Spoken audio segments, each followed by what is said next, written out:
ये भी बताइए आप निकले कैसे भाई, बाहर कैसे आए? मैं क्या उम्मीद की किरण थी जो नजर आई आपको? मैं जब रिमांड में था ना, एक बंदा आया, उसने मुझे देखा, उसने मुझे कहा कि यार डगी तेरे पे क्या केस है, तू किस चक्कर में पड़ गया? मैंने कहा कि मेरे पे ना ये FIR है। कहता अच्छा, तो कितना? मैंने कहा कोई 10-15 दिन का रिमांड हो गया, ये हो गया, वो हो गया। कहता अच्छा, तो इन्होंने कोई तेरे से कोई पैसों की भी बात की है? मेरे लिए तो अननोन है ना, मैं नहीं जानता, ठीक है। वो हो सकता है इधर FIR का कोई बंदा हो, ठीक है, अभी कोई नवा ड्रामा ना खुल जाए। मैंने उसको कहा नहीं ऐसा कुछ। कहता अच्छा।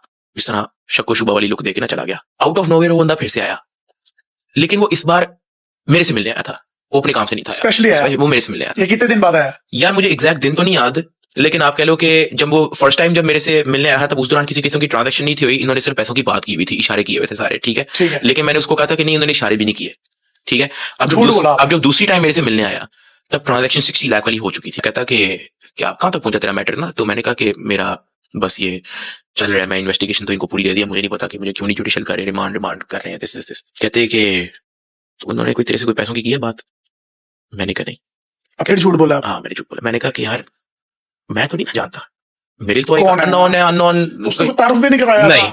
आपने भी नहीं पूछा कि भाई तुम कौन हो? नहीं। अच्छा, उसने कोई तारुफ नहीं करवाया। मेरे माइंड में तो सोच ही आ रही ना कि NCCIA का ही किसी ऑफिसर का ट्राउट है, ठीक है, तो उन्हीं का कोई फ्रंटमैन होगा, हो सकता है मेरे से पूछने आया हो कि मैं किसको बात शेयर तो नहीं करता, ऐसा कुछ। जब मुझे जज साहब ने जुडिशियल कर दिया, जुडिशियल होने के बाद ना ये आपको दफ्तर एक बार फिर से लेके आते हैं, आपके कागज रेडी होने होते हैं, ठीक है। उस दौरान ही वॉज देयर अगेन, वो सेम बंदा, लेकिन उसने मेरे से ये नहीं पूछा कि तेरे से कोई पैसे तो नहीं ले रहा। उसने डायरेक्ट मेरे से पूछा तेरे से किसने पैसे लिए? तो उसको कैसे पता चला? आपने नहीं बताया? No idea. अच्छा, कभी नहीं पूछा। फिर उसने कहा कि किसको तूने पैसे दिए? कोई आगे पीछे अल्फाज, कोई क्वेश्चन इसके अलावा नहीं। तो व्हाट वाज योर रिप्लाई? मैं एक पॉइंट पे मैं शॉक पे चला गया। मैंने कहा यार ये क्या सीन है?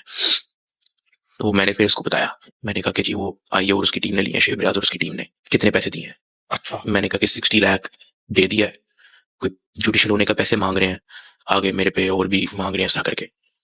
तो कहता मुझे डिटेल दे, किसने दिए पैसे, कहाँ से? मैंने कहा यार मैं क्योंकि मौजूद मैं हवालात में हूँ, मुझे नहीं पता इस चीज का, तो लेकिन हाँ मेरी फैमिली ने पहुंचाए हैं, मेरे भाई ने पहुंचाए हैं।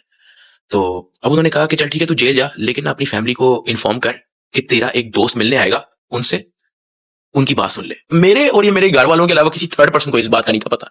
मुझे नहीं पता कि हाउ ही वाज 110% श्योर कि दिस हैपेंड। जब तीसरे दिन मेरी फैमिली मुलाकात करने आई थी ना, जब मैंने आपको बताया कि जब मैं 2 दिन तो वो बोतल नीचे रखे थे, तीसरे दिन मेरी फैमिली मुलाकात करने आई थी, जब शीशा लगा था दिमाग, उस दौरान ना जब जिया मेरे भाई ने जब कॉल की, कहता यार वो आपका दोस्त आया था, कहता यार वो तो कह रहा था कि मुझे सारी डिटेल दें कि आपने किस तरह कहा, वो किसको पैसे पहुंचाए, ये वो, तो उसको क्यों आपने बताया? मैंने कहा यार मैंने ना नहीं बताया उसको। तो कहता कि यार अब वो कागज ये वो लेके आया था, जिससे उसने सारा हमसे पूछा, तो मैंने उसको बता दिया। मैंने कहा ठीक है।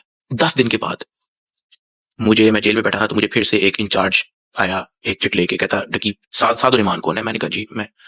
कहता आपकी मुलाकात आई है। तो मुझे लगा मेरी फैमिली आई है, तो लेकिन जब मैं मुलाकात करने गया तो वो वही बंदा है जो मुझे NCCI में मिला। अब ये चौथी दफा आपको जेल में मिलने हैं? जेल में एक बार मिलने हैं। कुछ आने वाले टाइम में ना आपको कुछ खबरें सुनने को मिलेंगी। आपने पैनिक नहीं होना, किसी से अंदर आपने बात नहीं करनी, अपनी फैमिली को भी कह दे कि पैनिक ना हुए।